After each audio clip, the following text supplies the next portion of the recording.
The oral exam is always be a nerve-wracking experience before you get a rating. This time we're gonna talk about the 737 oral exam preparation. We have to discuss about the light and switches, a lot of buttons inside the cockpit. Can you ever imagine you're gonna sit in front of the examiner for 1-2 hours? He will ask you a lot of questions about the airplane system, light and switches, memory items, limitation. So in this episode, you're gonna learn a lot from my preparation with my partner Sean from Korea.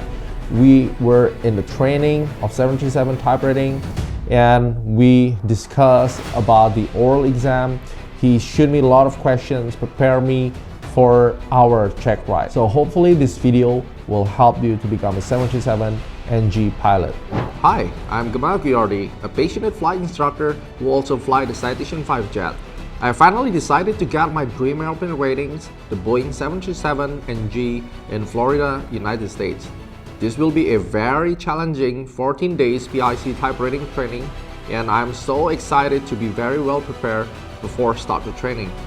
I'll do my best to share my daily life as a new trainee till I get my ratings. Hope you enjoy and please give me some useful tips on my training. Enjoy this new series and welcome aboard.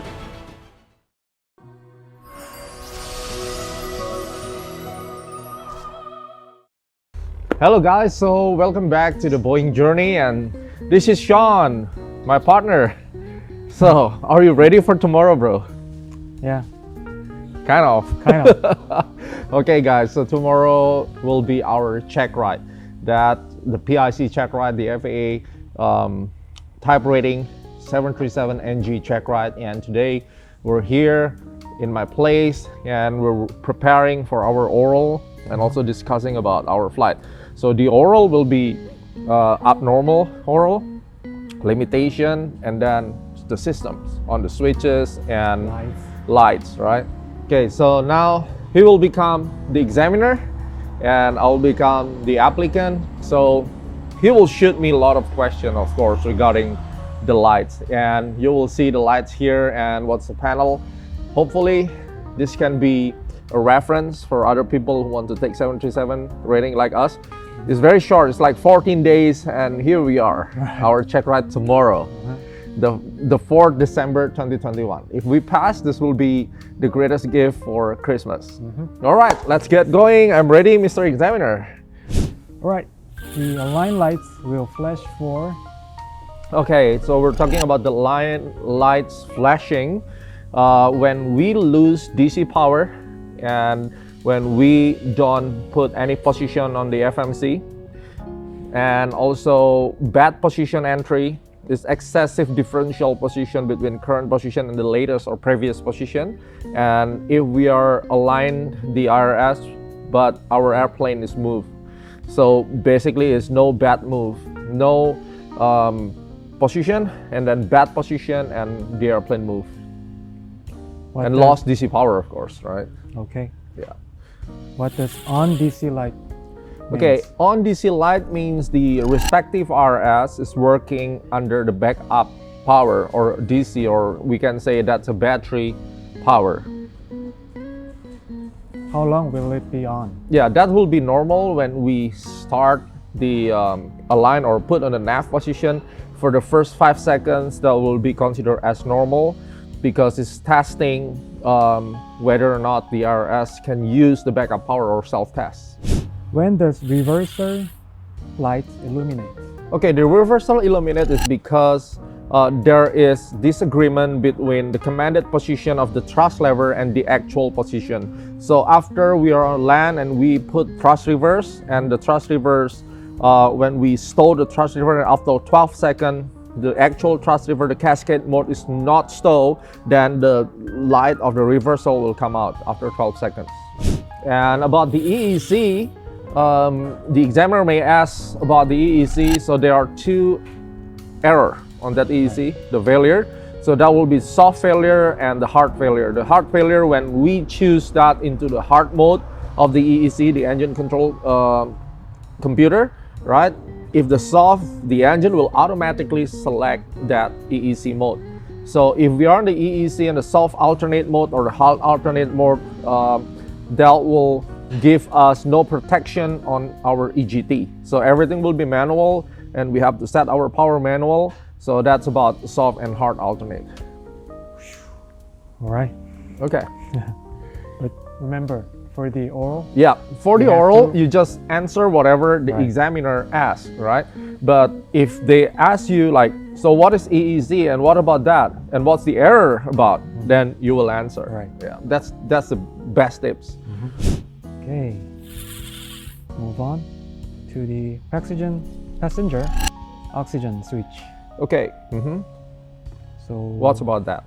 when will it be activated, or what condition Okay, will we it have be? normal and on position. In a normal position, which is closed guard, that will activate it when the cabin altitude reaches 14,000 feet. It means that system will automatically tell the PSU to open, then the mask will drop. And for the oxygen to come to that mask, you have to pull that, and you will get the 50% oxygen and the 50% from ambient air. What cabin altitude will it be? It's the 14,000 feet cabin altitude, not the flight altitude, but the cabin altitude. Correct. Okay, cool. So starts with the low pressure lights under the A system B, A and B. A and B. Okay, so either way, if you got a low pressure, it means the hydraulic pressure on the respective system. Let's say you got on the A system, then the hydraulic A system low pressure. That's basically what happened. Okay. Then what do we do with those Okay, so switches? with the switches, of course, we know that now we lose our hydraulic A system. So I want to open the cage, and then we put on the standby rudder. Okay, of course, we read the QRH first, but how to answer you, Mr. Examiner, is I'm gonna put that on the in the standby rudder position. So by doing that, I will make sure that the A low pressure light extinguished or gone, the light will be off, and then the standby rudder will off, the low quantity lights will be on, and the low pressure lights will be on. The other thing is, when we're doing that, we have the mnemonics, the soap. So we activate the standby hydraulic pump, and then we open the standby rudder set of valve, and then arm low pressure light, and then the positioning light. And if that happened on the B side, the other thing is we deactivated the yaw damper. So here's fuel pumps. Before that, we see there's engine valve closed and spar valve closed lights illuminate. Okay. Can you tell me about those? Okay, there are two ways to make sure that lights come bright or dim. Is when we control the engine start lever or fuel control, whether you put on the cutoff or idle detent, or when you pull the fire switch. So bright means in transit or disagreement. We can also see the engine start hang or problems during the start, abnormal start. Sometimes people look to that spark valve or engine valve for the fuel. Battery panel. Battery panel. Battery. Okay. I see there are 3 lights there. Discharge. Okay, so Light. that will be excessive battery discharge happened. And normally when we start the APU with the battery, excessive battery discharge will come on, but that's normal. Okay. Now we are on the ground. TR unit light is on. Okay, on What the does that ground. mean? Okay, so it means the transformer rectifier fail any TRU, either 1, 2, or 3. How about in flight? So in flight, it could be TRU1 or TRU2 and 3 together, their fault, or there will be an error over there. Okay. What is the output voltage of the transformer rectifier? It's 28 volt, I believe. Correct. What is that elect light means? Okay, elect means when we have the DC and DC or standby power fail. Okay. Is that correct? I think so. Okay. We'll check on later. All right. Okay. So guys, if you know the better answer, just comment below, because this is like a very natural one. I don't have script, so I just answering what he asked to me, okay? Let's move on to APU generator. APU generator, okay. Yeah. I see there's blue light, ground power available. What does that mean? Ground power available, it means the ground power is available to use and a good quality. And how about the APU gen off bus? It's same. Basically, when you see the blue lights, the APU electricity is available and will give you the good quality, which is 400 hertz. And there's two more blue lights, gen off bus lights. Okay, the gen off bus lights, a little bit tricky, but when it's come on, it means the generator breaker is open. What's the normal position for the wipers? The wipers will be on off or park. Park. Yeah. And what happens Okay, if with the wipers? if you put on the park, it means doesn't work, and then it's not visible. The wiper is not visible for us. All right. It won't block our View. view. Yeah. Move on to those switches for the window heat. All right. There's green and amber lights over there. What does overheat mean? It means the respective window heat is overheat. Respective window is overheat. So yeah, that's happened. Okay. I turn all the window heat light switches to the on, but I see only two on lights are on. Other than like right side is on, shown on, but left side it doesn't show. It's normal. It's normal because that particular or that respective window that you cannot see any green light is off, right? It means that already reached the target temperature. Okay. So it's because of the automatically off. sun Yeah. shine. Yeah, because maybe it's very hot day in the summer and then the heat is already warm enough, then it's automatically turned off. Let's move on to the hydraulic pumps switches. Okay. Hydraulic pumps. Cool. So how many hydraulic pumps do we have? We have 6 hydraulic pumps. I see So we there's have- only 4 switches on there. Yeah, so yeah, we have 2 engine-driven pump. We have 2 electric motor-driven pump. We have standby pump, and we have power transfer unit. Okay. Tell me about the power transfer unit. Yeah, power transfer unit normally it works based on the hydraulic B. When we have the B system low pressure, that will activate it, and that will help you to control the auto slats and leading edge. So there's isolation valve at the middle. Let's put it on the auto. So what's normal condition when we put isolation valve switch to auto? The isolation valve will be closed, so it's isolate between left and right bleed. Okay. Then normal position is like closed, right? No, normal position is Auto? you put an auto, but- and then the valve is closed. Closed. And it's only open when any the 4 corners, either the valve or bleed, in off position. Right. One of it, any of it, it's on the off, then isolation valve will be open Yes, automatically. correct. What gonna happen when we put the switches to the ground? It means we are opening the start valve. How about on the continue position? Continuous position is bypassing the start valve. And what's the flight position? Okay, the flight positions, the igniters will work no matter what is the position, whether in the left or right igniters. That will give you like both igniters at the same time works. So there's switch for igniters Left and left right. or right. Yes. So why do we have to put igniter on the right At the for first, the first okay. flight of the day? Because that's why do we put on the right side, because we want to test whether or not the AC standby system is working, because that right igniters is powered by the AC standby bus, and then the left igniters is respective AC transfer bus. So we want to make sure that at the first time of the flight we have the AC standby system working. Oh. We're done for the overhead panel. Okay, nice. It's getting closer to get my license then. How does RTO switch operate? Well, the RTO will operate first. We should be on the ground. The airspeed, the ground speed will be 60 knots. The throttle must be idle, okay? And the RTO must be positioned on the RTO. And what else? I know I guess there will be another one, but Anti-skid? anti-skid must be operative. Yeah. Very good. You're good. Move on to the center Panel. Okay. Yes. Pedestal. Okay.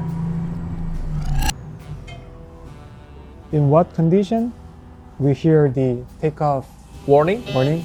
Okay.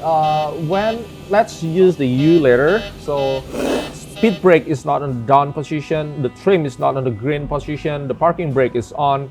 The flap is not on the takeoff configuration. We have the other one. Which one? The cargo fire. Cargo fire? Okay. Tell me about that. Okay, the fire, the cargo fire, we have two bottles. So the discharge. So the first discharge will be for 30 seconds, and then the other bottles will discharge after 60 minutes. So that's for the cargo fire protections. And then we move to when we check the normal fire protection. There's a wheel well. That's only the lights will only come out or will give you indication when the AC on. So it's because it's powered by the AC transfer bus 1. And now, after you talk about the light and switches, about the system, we're gonna talk about the limitation of 737NG. Hopefully, by watching this limitation part, you'll be able to answer all the limitation questions by the examiner.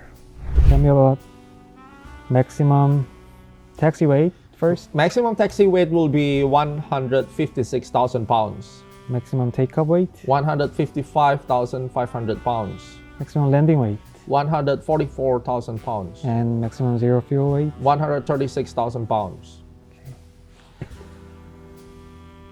Maximum operating altitude. 41,000 feet. Maximum takeoff and landing altitude. 8,400 feet. What's the severe turbulence air penetration speed? 280 knots or 0.76 on the climb and descent. 0.76 what? Mach. Yeah.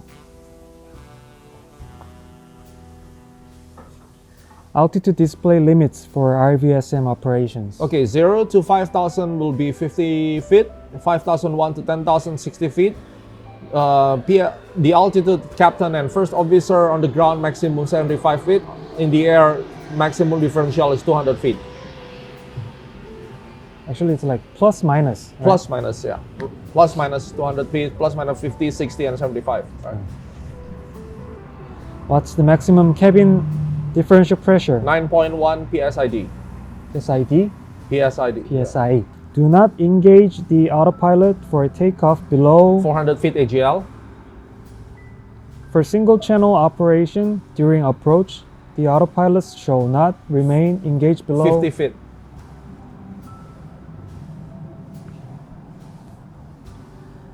Airplane operating with FAA rules, maximum allowable wind speeds when landing weather minima are predicated on auto land operations. Auto land, the headwind 25 knots, crosswind 20, the tailwind 15 knots.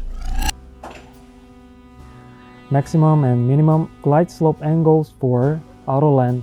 3.25 maximum, minimum is 2.5 degree. And auto land capability may only be used with The flaps 30 and flaps 40, and then dual engine must be operative. We have to put engine ignition on the continue. Takeoff, landing, and we have icing and also heavy rain. APU.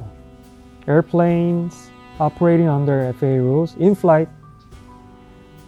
APU bleed plus electrical load.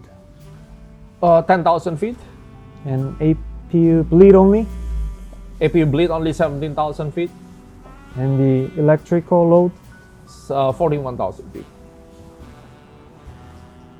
Maximum with flaps extended altitude.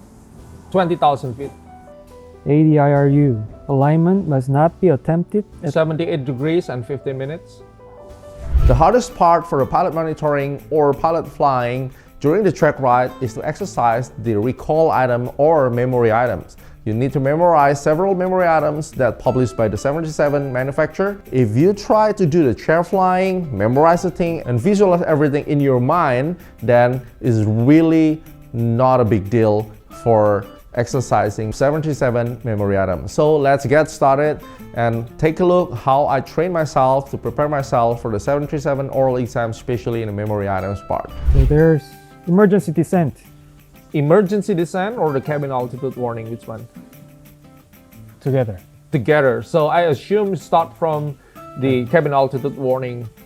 Okay, number one is get a mask and regulator 100%, establish crew communication, and pressurization to manual, outflow valve hold to close, make sure it's closed, and then watch the cabin rate, cabin altitude.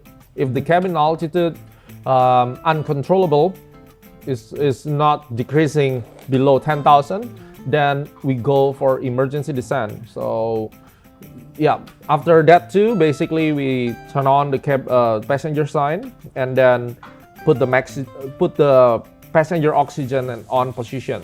That's the cabin altitude, and then we go to emergency descent. We announce the cabin crew and passenger sign on, and then without delay, we're gonna descend to 10,000 feet or the lowest safe altitude. Then we put the speed brake, throttle idle, and then engine continues. We set the maximum speed to VMO or MMO. Engine limit or surge or stall.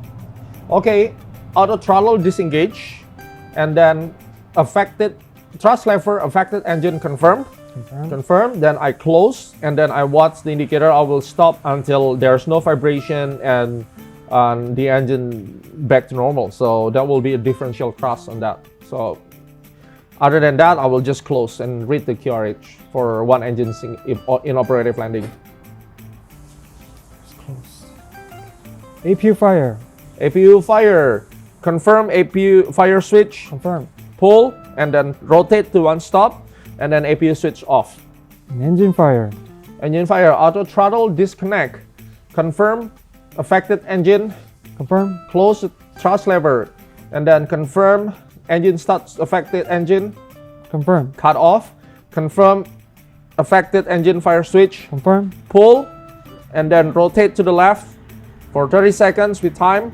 If the fire is still there, turn to the next stop to the right, 30 seconds, and then if the fire off, then we go for the single engine or one engine in operative landing. Runaway stabilizer. Runway stabilizer, memory items, hold the yoke firmly, autopilot, auto throttle disconnect. If the runway stabilizer stop, memory item completed. If not, then we will continue with the step trim cut out. If the trim is still runaway, then we have to grasp and hold the manual trim wheel. Airspeed unreliable. Airspeed unreliable. Memory items, autopilot, auto throttle disconnect, and then turn off the flight director. And then we need to rely on the pitch. So in this case, the flaps up. The pitch will be 8 degrees and the power 80%. Is that correct? No. Flaps extended. Flaps is extended, 10 degrees. 10 degrees pitch and 80% 80%. power.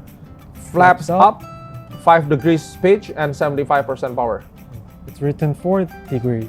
Say 4 degrees. Yeah. Okay. Yeah. So Dual engine loss. Lost both loss engine. of both engines. Lost both engine. Memory items. Engine start switches on the flight, and then engine start lever cut off. Then after the EGT decrease, we will try to put that on the idle.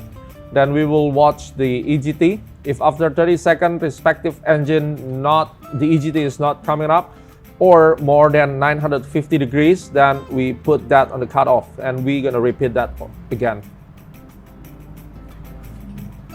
So that's all, guys, for my preparation for the oral exam. and I'm really happy that I passed the Checkride. And after watching this video, we really hope that you're gonna pass your oral exam. If you need a guidance or tutorial, a private mentorship about the 737 typewriting preparation, I'm really happy to welcome you in our special program, the Pass Oral Exam System for Boeing 737 NG. And please call us in this number, send us an email as well. We're gonna talk about it and we will prepare you to pass the oral exam. We're gonna help you to pass the 737 NG typewriting with guaranteed. See you in our Pass Oral Exam System program.